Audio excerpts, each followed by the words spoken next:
नमस्कार, मैं दत्तेश भावसार जय हिंद एक्सप्रेस में आपका स्वागत करता हूँ। पूरे जो भारत की स्थिति है वही गुजरात की और वही कच्छ की स्थिति है। इस स्थिति में लोगों को ना ही बेड मिल पा रहे हैं, ना ही ऑक्सीजन मिल पा रहे हैं, ना ही रेमडेसिविर मिल पा रहे हैं। तो इस कंडीशन में सामान्य व्यक्ति करे तो क्या करे?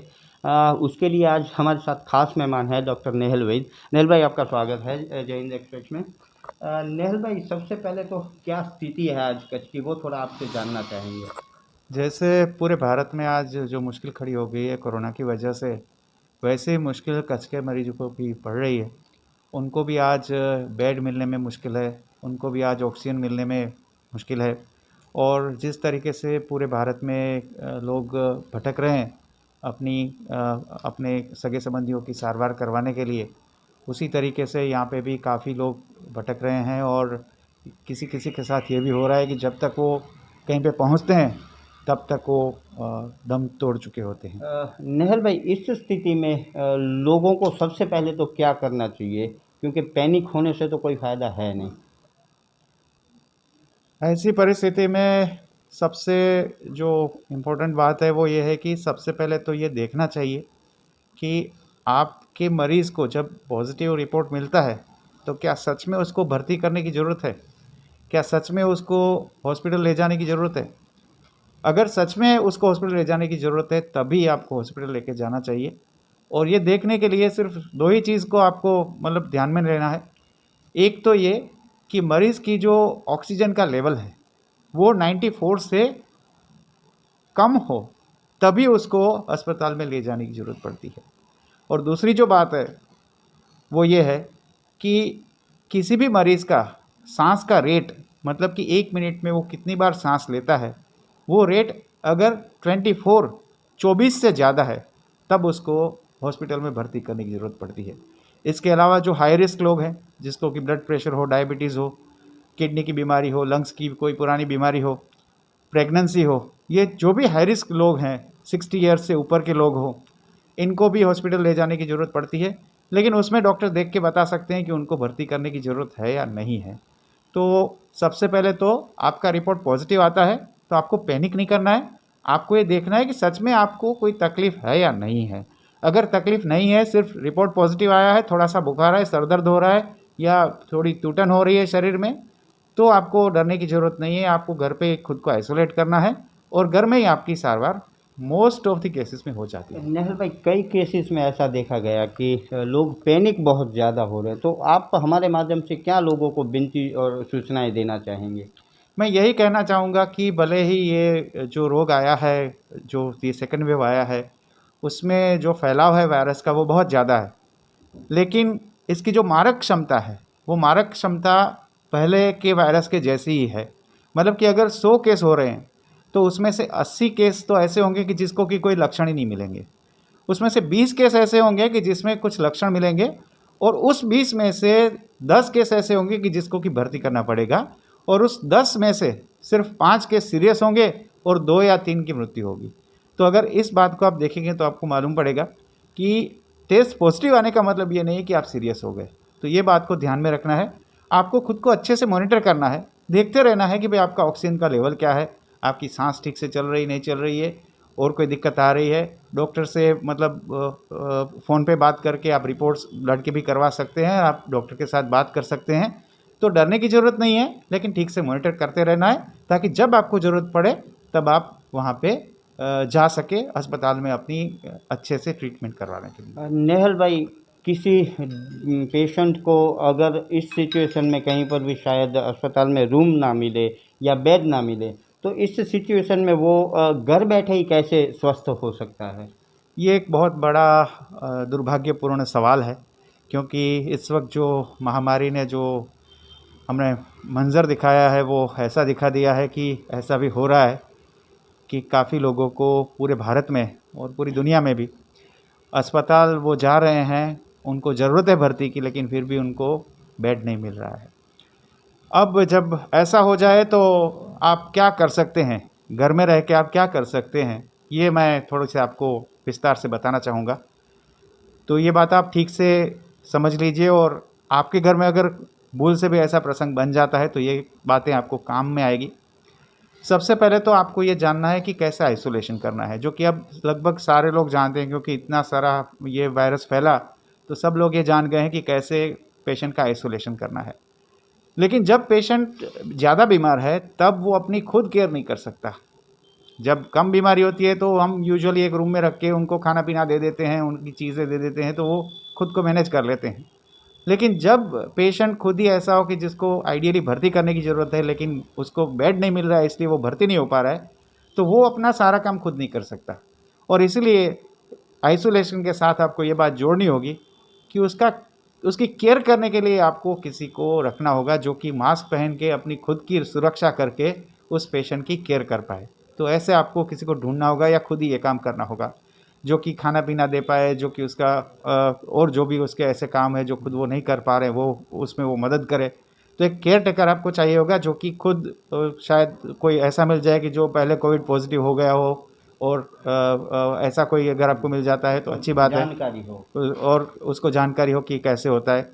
तो ये केयर टेकर चाहिए होगा। दूसरा आपको ये करना होगा कि अगर आपके मरीज़ को सांस लेने में दिक्कत है तो आपको ये देखना होगा कि उसका ऑक्सीजन कंजम्पशन कम से कम रहे। मतलब कि शरीर एक भट्टी की तरह है जिसमें आपको मतलब ईंधन जो है प्राणवायु है हमारा, और अगर आप उस इंजन को ज़्यादा जल्दी से चलाते हैं तो आपको ज़्यादा ईंधन चाहिए होगा। तो ये हम कैसे कर सकते हैं कि हमारी शरीर की ऑक्सीजन की जो रिक्वायरमेंट है वो कम से कम रहे। तो इसके लिए आपको मैं कुछ एक उपाय सुझा रहा हूँ जो आपको ठीक से समझना है और उस प्रकार से करना है। एक तो ये करना है आपको कि पेशेंट को आराम से रखना है, मतलब कि उनका जो बेड है वो ठीक से बनाया हुआ होना चाहिए, उनको ठीक से कंफर्ट हो ऐसा बेड होना चाहिए। दूसरा, उसका जो टेम्परेचर है, उस रूम का जो टेम्परेचर है वो भी एक्सट्रीम नहीं होना चाहिए। उसका मतलब ये है कि अगर बहुत ज़्यादा गर्मी होगी तो भी ऑक्सीजन कंजम्पशन बढ़ता है बॉडी का, क्योंकि उसको फिर शरीर को ठंडा करने में ताकत लगानी पड़ती है। और अगर बहुत ज़्यादा ठंडी है तो भी बॉडी का ऑक्सीजन रिक्वायरमेंट बढ़ता है। तो थर्मो न्यूट्रल बोले जाने वाले टेम्परेचर पे आइडियली हमें रखना चाहिए हमारे रूम में। अगर एयर कंडीशनर है तो आप वहाँ पे 27-28 डिग्री पे सेट कर सकते हैं, और इस तापमान पे यूजुअली हमारे जो बॉडी के फंक्शंस है वो ठीक से काम करते हैं। दूसरा जो इम्पोर्टेंट पार्ट है इस चीज़ का वो ये है कि बुखार का कंट्रोल करना, क्योंकि जब भी बुखार आता है तब बॉडी का ऑक्सीजन कंजम्पशन बढ़ जाता है। तो जब भी बुखार आता है तो बुखार कंट्रोल करने के लिए आप दवा तो दे सकते हैं, पैरासिटामोल जिसको बोलते हैं, या तो आइबुप्रोफेन दे सकते हैं। लेकिन एक सबसे बड़ी बात जो हम अभी नहीं कर रहे हैं वो ये है कि जब भी इस तरीके से किसी को तकलीफ़ हो, बुखार हो, तब बुखार उतारने के लिए टैपिड स्पॉन्जिंग करना बहुत ही इम्पोर्टेंट है। टैपिड स्पॉन्जिंग का मतलब क्या है? तो यूजुअली लोग ये समझते हैं कि एक रुमाल को गीला किया और माथे पे लगा दिया। नहीं, ये गलत चीज़ है। मतलब ये करे तो ठीक है लेकिन उससे इतना फ़ायदा नहीं होता है। अगर आपको सच में टेम्परेचर डाउन करना है तो आपको ये करना होगा कि मरीज़ को खोल देना होगा और उसके छाती और पेट के ऊपर आपको पानी लगा के उसके ऊपर पंखा चलाना है। तभी जाके उसका जो इवोपरेशन होगा, उसकी जो सरफेस एरिया के ऊपर से जो इवोपरेशन होगा, वो इवोपरेशन की वजह से मरीज़ का जो टेम्परेचर है वो जल्दी से डाउन आएगा, और आपकी पैरासिटामोल काम भी अच्छे से करेगी जब आप ऐसे उसको एड करेंगे, हेल्प करेंगे। तो टैपिड स्पॉन्जिंग हर एक को सीखना चाहिए और हर एक मरीज़ को ये करना चाहिए ताकि उसकी जो ऑक्सीजन कंजम्पशन है वो कम रहे।